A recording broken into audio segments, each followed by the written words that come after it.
Hello friends, मैं हूं आपकी अपनी कमल नेचुरोपैथ हर्बलिस्ट। इस समय ब्रिस्बेन ऑस्ट्रेलिया से।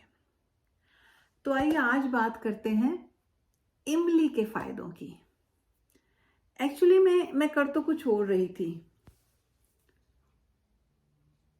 जो मैंने आपसे पहले प्रॉमिस किया था कि किडनी और लिवर के डिटॉक्स के बारे में बातचीत करेंगे। तो कर तो मैं वो रही थी। जब मैंने इमली के बारे में फिर से पढ़ना शुरू किया तो मुझे लगा पहले इसके बारे में बात कर लें। पहले भी मैंने पढ़ा है, बचपन से वैसे तो हमें पता ही है, क्योंकि हमारे कल्चर में जलजीरा, गोलगप्पे, इमली की चटनी ये काफ़ी फेमस रहे हैं बहुत सालों से, अभी भी हैं और फेवरेट भी रहे हैं लोगों के। कहा तो ये जाता है कि महिलाओं को इमली पसंद होती है, ऐसा कुछ नहीं है, पुरुषों को भी उतनी ही पसंद होती है जितनी महिलाओं को होती है। स्वाद तो स्वाद है ना। और महिलाएं जबकि घर में रहती हैं तो रहा करती थी, अब तो खैर वैसा टाइम नहीं रहा है उतना। तो बहुत पहले जब मैं भारत में थी तो ज़्यादातर गोलगप्पों की रेडी पे जो है पुरुष लोग ही दिखाई दिया करते थे, लेकिन ऐसा कुछ नहीं है, दोनों को बहुत अच्छी लगती है, महिला हो चाहे पुरुष हो। तो अब हम बात करते हैं कि इसके फायदे क्या होते हैं। हमारे कल्चर में इसको क्यों इतनी अहमियत दी जाती रही है और आज भी दी जाती है। पहले जो हमारा भोजन था वो आमतौर पे उसके गुणों की वजह से ही प्रयोग में लाया जाता था, मौसम के हिसाब से, स्वाद और गुणों के हिसाब से, तासीर के हिसाब से। आजकल तो सब कुछ 12 महीने चलता है। वैसे ही ये इमली है, इमली की चटनी हो या कोई भी गोलगप्पे हो या कुछ भी हो। हाँ, जलजीरा ज़्यादातर हम गर्मियों में पीना पसंद करते हैं। तो पहले हम इमली के फायदों की बात कर लेते हैं। तो सबसे पहला जो इसका मेन फायदा मुझे दिखाई दिया है वो है जोड़ों के दर्द को कम कर सकती है। चाहे वह जोड़ों पे सूजन हो या रूमेटिक आर्थराइटिस हो या गाउट भी हो या नॉर्मल आर्थराइटिस भी हो, ऑस्टियो आर्थराइटिस जिसको कहते हैं, ये हर तरह के जोड़ों के दर्द में सहायक होती है। फिर ये आपका डाइजेशन तो ठीक करती ही करती है। डाइजेशन माने हाजमा तो ठीक करती ही है, पेट साफ करती है। जो हमारा लिवर होता है, जिगर, ये उसमें बाइल की प्रोडक्शन को बढ़ाती है। जो वो पीला पीला सा पानी होता है ना, ये उसकी प्रोडक्शन को बढ़ा देती है और ज़्यादा बाइल बनता है तो हाजमा बढ़िया रहता है। फिर आँखों में अगर कंजक्टिवाइटिस हुआ हो, ये टाइम टू टाइम फैला करता था पहले तो भारत में, बहुत दर्दनाक होता था, आंखें खुलती भी नहीं थी। तो ये कंजक्टिवाइटिस की दर्द को कम करती है और आंखें जिसकी लाल रहती हो उसकी आंखों की लालिमा को कम करती है। आंखों में डालनी नहीं है, खानी है। ओके। अच्छा, इसमें विटामिन सी बहुत ज़्यादा होता है, भरपूर मात्रा में होता है। विटामिन सी तो आप सबको पता ही है कि हमारा इम्यून सिस्टम ठीक रखता है और इसमें पाए जाने वाले एंटीऑक्सीडेंट भी हमारे इम्यून सिस्टम को और ज़्यादा अच्छा करते हैं, तगड़ा करते हैं, इम्यूनिटी बढ़ाते हैं मतलब। नंबर 5 है कि कोलेस्ट्रॉल को कम करती है। कोलेस्ट्रॉल वही जो आमतौर पे बुरे गंदे घी खाने से ज़्यादा हो जाता है, वही वाला, तो उसको ये कम कर सकती है। अगर किसी का बीपी पहले से लो रहता हो, वो इसको ज़्यादा नहीं खाएं लेकिन बहुत ज़्यादा नहीं खाएं। नंबर 6, ये एंटी फंगल है। नाखूनों में फंगस लग जाती है ना, किसी तरह से भी ठीक नहीं होती, तो अगर आप समय समय पर इमली खाते रहें किसी भी रूप में तो ये फंगस पहली बात तो लगेगी ही नहीं। जिसको थोड़ी बहुत है, अभी ज़्यादा नहीं है, वो भी ठीक हो सकती है, लेकिन फंगस एक बार लग जाए तो उसको ठीक करने के लिए बहुत कुछ करना पड़ता है। अकेली इमली काम तो करती है पर उतना नहीं करती है। इसमें बहुत सारे एंटीऑक्सीडेंट होते हैं, जैसा मैंने पहले कहा है, तो उसकी वजह से ये फ्री रेडिकल्स को कम करती है। फ्री रेडिकल्स जो फ्री में बन जाते हैं और हमारी एजिंग के लिए, हमारे शरीर के बूढ़े होने की जो प्रक्रिया होती है उसके लिए वो जिम्मेवार होते हैं। इमली का जो पेड़ होता है उसकी जो छाल होती है, अगर उसको हम जख्मों पर लगाएं या वैसे भी अपनी स्किन पर लगाएं तो स्किन भी अच्छी हो जाती है, चमकदार मुलायम रहती है और हमें सूरज की अल्ट्रा वायलेट रेज से बचाती है। इसको कूट पीस कर इसका लेप बनाकर लगा लें। और जो जख्म है खुले जख्म पे नहीं लगाएं, उसके आसपास लगा लें तो बहुत जल्दी भर जाते हैं। नंबर 9, भरपूर मात्रा में आयरन होने के कारण अनीमिया में बहुत ज़्यादा सहायक है, महिलाओं के लिए खास तौर पर, क्योंकि ज़्यादातर अनीमिया महिलाओं को होता है और अनीमिया की वजह से सिर दर्द भी होता है, थकावट भी होती है, बदन दर्द भी होता है, बहुत कुछ होता है। तो उस हिसाब से ये हर किसी चीज़ में सहायता देती है। जिन लोगों को पेप्टिक अल्सर होता है, यानी कि पेट में अल्सर होते हैं, ये उन अल्सर्स को एक तो उनकी रोकथाम करती है, अगर नहीं है तो होने नहीं देती, अगर हो भी गए हैं तो थोड़ी थोड़ी मात्रा में इसका प्रयोग करने से अल्सर्स ठीक भी हो सकते हैं। इसमें हाइड्रोक्सी सिट्रिक एसिड होता है जो कि हमारा वजन कम करने के लिए बहुत महत्वपूर्ण है। जी हाँ, शरीर में फैट जमने से रोकता है। दूसरा, जमा हुआ जो फैट होता है उसको भी धीरे धीरे कम करता है।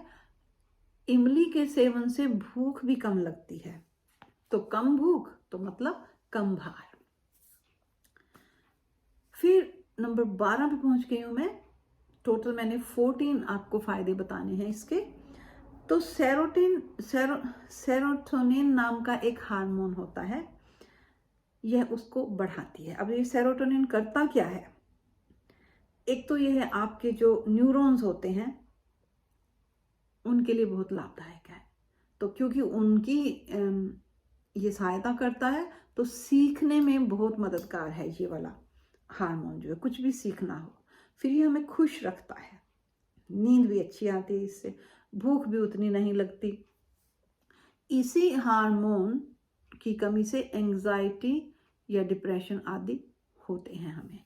तो अगर इमली से हमें सेरोटोनिन ज़्यादा हमारे शरीर में बढ़ता है तो मतलब इससे कम एंजाइटी और कम डिप्रेशन होगा, यानी कि एंजाइटी और डिप्रेशन को रोकती है सीधा सीधा। नंबर 13 है, इमली में बहुत सारे विटामिन होते हैं, विटामिन बी होते हैं, जैसे कि विटामिन B3 जिसको थायमिन बोलते हैं, सबसे ज़्यादा होता है इसमें। ये नर्व फंक्शन के लिए बहुत ज़रूरी होता है, यानी कि नसें जो दिमाग को भी संदेशवाहक का काम करती हैं, और यही थायमिन आपको एक्टिव भी रखता है और मजबूती एवं ताकत भी देता है। तो बी कॉम्प्लेक्स के लिए भी इसको लिया जा सकता है। नंबर 14, हमारा भारतीय भोजन कार्बोहाइड्रेट से भरा हुआ होता है। कार्बोहाइड्रेट ज़्यादातर हमें मिलते हैं गेहूं से, आटे से, चीनी से भी मिलते हैं, यहाँ तक कि फ्रूट से भी मिलते हैं। तो बहुत सारे कार्बोहाइड्रेट्स हमारे भोजन में होते हैं, और कार्बोहाइड्रेट से या ट्राइग्लिसराइड जो कि हमें आटे से, रोटी से मिलते हैं, उसकी वजह से ही हमारा इंसुलिन और ग्लूकोज का असंतुलन होता है, और उसी वजह से हमें, उसी असंतुलन की वजह से हमें डायबिटीज़ होती है। तो इमली जो है वो हमारे रक्त में शुगर के लेवल को मेंटेन रखती है। यहाँ तक कि अगर पैनक्रियाज में कोई डैमेज हो भी गया है तो इमली उसे ठीक करने की क्षमता रखती है, बशर्ते कि आप इसको रेगुलर लीजिए। अल्फा एमाइलेज जो होता है वो ब्लड शुगर लेवल को कंट्रोल रखता है। ये एक एंजाइम है जो कि इमली में मिलता है। अब बात आती है कि इतनी खट्टी इमली होती है, कैसे खाएं? गोलगप्पे तो रोज रोज अब कौन बनाएगा, कौन खाएगा, कौन लाएगा, है ना, वो भी बात रहती है। तो मैंने एक शॉर्टकट किया है, मैंने तो इतना बड़ा डिब्बा बना के रख लिया, ठीक है, और बहुत पतला भी नहीं है ये, अगर आप देखें इसकी कंसिस्टेंसी जो है, ठीक है। तो ये इसके 1-2 चम्मच आप लीजिए और 2-1 चम्मच आप गिलास पानी में डालिए और कुछ भी नहीं करना है, क्योंकि आपने चटनी बना के रखी थी। इसको जस्ट सिंपल पानी में आपने घोलना है और जब भी बैठे हैं चाय की चुस्कियां लेने की बजाय इसकी चुस्कियां भी ले सकते हैं। ज़रूरी नहीं कि हम हमेशा कोला शोला पिए, ऐसी चीज़ें हम पी सकते हैं। और ये कोई बहुत खट्टी नहीं है, इसमें चीनी गुड़ डाला हुआ है मैंने। अब कई लोगों को ये शिकायत रहती है कि इसकी तो तासीर ठंडी है जी, हमें ठंड लग जाएगी, हमारी चेस्ट में बलगम जम जाएगी। कई लोग कहते हैं अरे अरे मुझे तो ये गर्मी कर जाएगी। जिनको लगता है ये गर्मी कर जाएगी वो इसमें सूखा धनिया मिला सकते हैं। जिनको लगता है ये ठंड लगा जाएगी वो इसमें भुना हुआ जीरा मिला सकते हैं। इसमें नमक भी है, थोड़ी सी सफ़ेद मिर्ची भी है, थोड़ी सी काली मिर्ची भी है। लाल मिर्च मैंने नहीं डाली है, सफ़ेद और काली दोनों मिर्चें डाली हैं। सेंधा नमक डाला है, हिमालयन पिंक सॉल्ट डाला है इसमें, और थोड़ा सा धनिया डाला है, थोड़ा सा भुना हुआ जीरा पीस कर डाला हुआ है इसमें। आप अपनी मनपसंद के कोई भी मसाले इसमें डाल सकते हैं। आपको अच्छा लगना चाहिए टेस्ट। अगर ये आपको पसंद नहीं है तो भी कोई बात नहीं। बाजार में बहुत सी ऐसी टॉफ़ीज़ मिलती हैं, छोटी छोटी होती हैं, इमली की गोलियां होती हैं।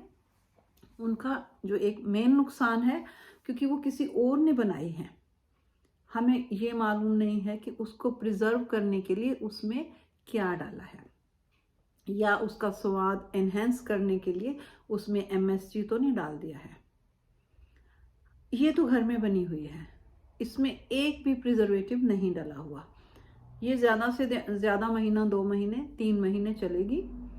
इमली खुद में एक प्रिजर्वेटिव है, इसमें कुछ और अलग से डालने की ज़रूरत नहीं। हाँ, इतना हम ज़रूर कर देते हैं कि फ्रिज में रख देते हैं तो फंगस वगैरह लगने का कोई खतरा नहीं रहता है। ऊपर से इसमें नमक भी डला है, चीनी भी डली है, वो भी दोनों प्रिजर्वेटिव हैं, गुड़ भी डला हुआ है। तो बाहर से टॉफ़ीज़ वगैरह लेने की बजाय बेहतर तो यही है। बाकी तो अगर यह नहीं ऑप्शन मिल रहा है तो फिर आप कुछ भी ले सकते हैं। ना लेने से अच्छा कुछ भी लीजिए, और कुछ भी लेने से अच्छा है कि आप खुद बना के लीजिए। अपनी सेहत का खुद ध्यान रखिए। मेरी वीडियो सुनने के लिए, देखने के लिए आपका बहुत बहुत धन्यवाद। आपका दिन मंगल।